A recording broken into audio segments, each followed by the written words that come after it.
Selamat datang dan selamat menikmati. Homunculus teringat saat pertama kali dirinya membuka mata. Yang ia lihat pertama kali adalah para alkemis yang membuat dirinya dan juga banyak mayat-mayat yang tergeletak di sampingnya. Setelah itu, hari-hari berlalu dengan eksperimen yang satu dan berlanjut dengan eksperimen yang lain. Dirinya tidak peduli dengan itu karena ia tidak merasa sakit. Lagi pula, hanya para alkemis yang ia punya. Dan pada saat keserakahan mereka melewati batas, dirinya menjadi sendirian. Dirinya pikir kesendirian itu akan selamanya. Tapi orang itu datang untuk mengambil dirinya. Seseorang yang mirip seperti dirinya. Belus mengatakan, "Miss Alice, kamu bahkan tidak melihat barang yang kamu beli." Alice berpikir dirinya tidak pernah merasa puas saat shopping bersama Belus. Kebosanan yang tidak dapat diungkapkan, ia berharap kalau Jin Hyuk dapat kembali secepatnya.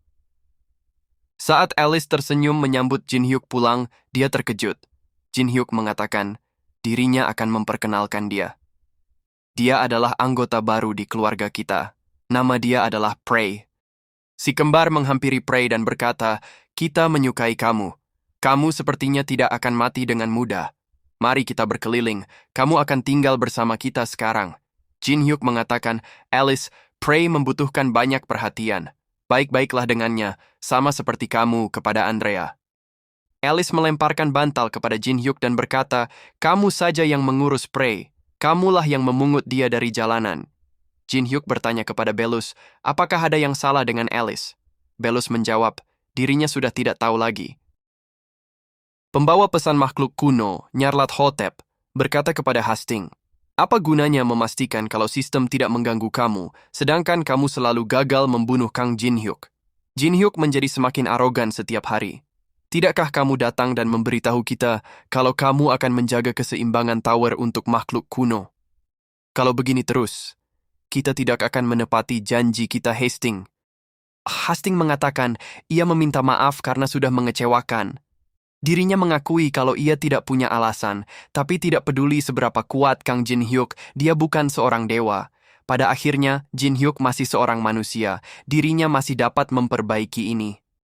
Tiba-tiba Nyarlat Hotep mencongkel mata Hastings dan berkata, "Shub Nigurath menyarankan agar memberikan kamu kesempatan. Kamu seharusnya bersyukur atas hukuman yang ringan ini.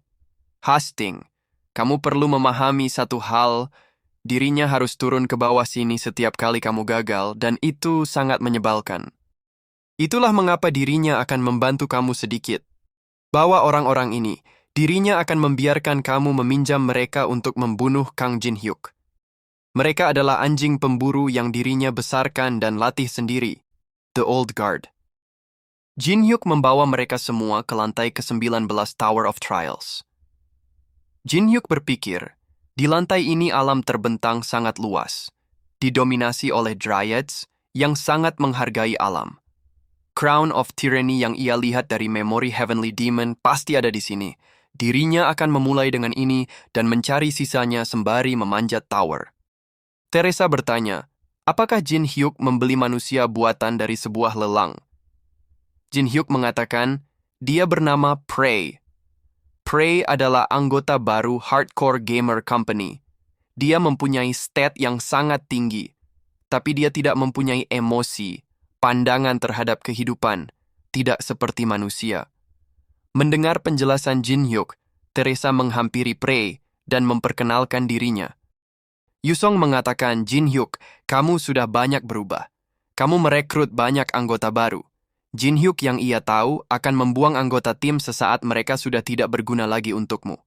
Kamu juga akan menghancurkan mereka jika performa mereka tidak memuaskan." Jin Hyuk mengatakan dirinya juga dapat berkata sama. Kamu dapat bersama dirinya sekarang, tanpa harus memulai pertarungan dengannya. Tiba-tiba muncul sekumpulan Dryad mengepung mereka dan berkata, "Para penyusup, jangan bergerak. Ini adalah hutan para Dryad yang dipimpin oleh jiwa hutan yang suci. Manusia seperti kalian tidak boleh masuk kemari. Dan benda macam apa ini? Boneka buruk, tanpa jiwa." Yusong mengatakan, ia pikir kalau penghuni hutan ini tidak agresif. Pemimpin para Dryad, Yuasis, muncul dan berkata, "Turunkan senjata kalian." Mereka bukan musuh dari hutan ini, Setidaknya pemimpin mereka seperti yang dirinya tahu. Sudah lama tidak bertemu, pemimpin Hardcore Gamer Company, Kang Jin-hyuk. Dirinya bertemu Jin-hyuk dalam game pemilihan fraksi di lantai menengah. Dia adalah player yang menciptakan fraksinya sendiri di tempat di mana player seharusnya memilih dari fraksi yang ada. Apa yang membawa Jin-hyuk ke tempat ini? Para player yang berencana menyelesaikan lantai ini sedang mengarah ke tempat bos berada. Jin-hyuk mengatakan dirinya tahu kalau kalian sedang berada di ambang batas kehilangan kedamaian di tempat ini. Fenomena aneh pasti sedang terjadi di hutan belakangan ini. Dirinya datang untuk menyelesaikan masalah itu. Jin-hyuk berpikir, Alice kelihatannya sangat marah kepada dirinya. Ia tidak mengerti apa alasannya. Yuasis mengatakan, boneka tak berjiwa, homunculus, makhluk yang lahir dari keserakahan alkemist. Anak itu akan menjadi penjaga atau menjadi senjata pemusnah massal. Semua tergantung dengan jiwa apa yang dia kembangkan. Mana di hutan ini tidak stabil, para binatang menjadi sangat liar. Melihat Jin-hyuk di sini untuk mengatasinya, dirinya berasumsi kalau kamu sudah mengetahui akar masalahnya. Sesampainya di depan portal, Jin-hyuk mengatakan, kamu tidak perlu memperingati dirinya. Ia sudah tahu tempat macam apa ini. Tolong jaga pintu masuknya dan tidak ada seorang pun diperbolehkan masuk. Salah satu dryad bertanya, Nona Yuasis, apakah tidak masalah bagi kita untuk mempercayai orang itu? Yuasis menjawab, sepertinya kamu salah paham akan satu hal. Kita tidak punya kekuatan untuk mengatasi masalah ini sedari awal. Kang Jin-hyuk bukanlah seseorang yang dapat kita hentikan, walaupun kita semua menyerangnya bersama-sama. Great Ruin Solar Dune. Jin-hyuk mengatakan, pakailah ini, mataharinya sangat terik di sini. Perjalanan kita akan panjang. Saat Teresa dan lainnya kepanasan, Jin-hyuk menciptakan es batu untuk menyejukkan mereka. Yusong mengatakan, di sini panasnya sangat luar biasa. Dirinya lebih memilih dikepung oleh para monster. Dirinya tidak melihat apapun di kejauhan, apakah kita mengarah ke tempat yang benar. Jin-hyuk berpikir, The Solar Dune adalah reruntuhan tersembunyi di lantai ke-19.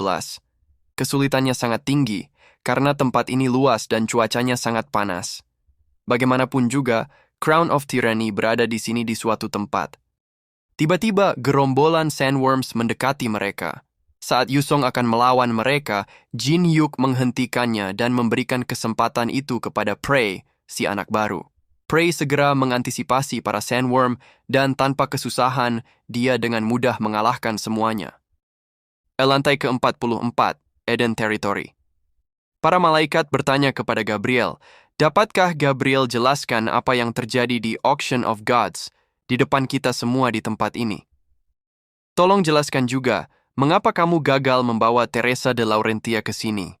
Kita yakin kalau saat ini adalah waktu yang terbaik. Gabriel teringat akan perbincangannya dengan Jin-hyuk sebelumnya.